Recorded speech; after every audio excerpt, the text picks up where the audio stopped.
আজকে আমি কথা বলবো হইচইয়ের নতুন ওয়েব সিরিজ বহেমিয়ান ঘোড়া নিয়ে। গল্পের পাশাপাশি এই সিরিজের চরিত্রগুলো বেশ ইন্টারেস্টিং।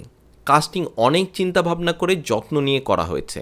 গল্পের প্রধান চরিত্র আব্বাস, এতে অভিনয় করেছেন মোশাররফ করিম। আব্বাস চরিত্রটা নিঃসন্দেহে জটিল। সে কি ভালো নাকি খারাপ, প্রতারক নাকি পরিস্থিতির শিকার? মোশাররফ করিম এই চরিত্রের নানান ডাইমেনশন আর নোয়ান্সগুলিকে খুবই সুন্দরভাবে ফুটিয়ে তুলেছেন। তার বডি ল্যাঙ্গুয়েজ, এক্সপ্রেশন আর ডায়লগ ডেলিভারি সবকিছু বেশ ভালো ছিল। আগেই যেমন বলেছি, এই সিরিজের আসল শক্তি হলো এর নারী চরিত্রগুলো। 8জন স্ত্রীর প্রত্যেকের চরিত্র বেশ যত্ন করে লেখা হয়েছে। তাদের প্রত্যেকের আছে নিজস্ব চাওয়া পাওয়া, হতাশা আর স্বপ্ন। প্রতিটি চরিত্রই একটা থেকে অন্যটা আলাদা। রুনা খান আম্বিয়া চরিত্রে তার যে স্ট্রেংথ আর কনফিডেন্ট ব্যাপারটা আছে সেইটা ফুটিয়ে তুলেছেন। তানজিকা আমিন তার চরিত্রের মাধ্যমে একটা ভিন্ন ধরনের ব্যক্তিত্ব তুলে ধরেছেন। অন্যদিকে সাদিয়া আয়মানের চরিত্রটা ছিল খুবই প্রাণবন্ত।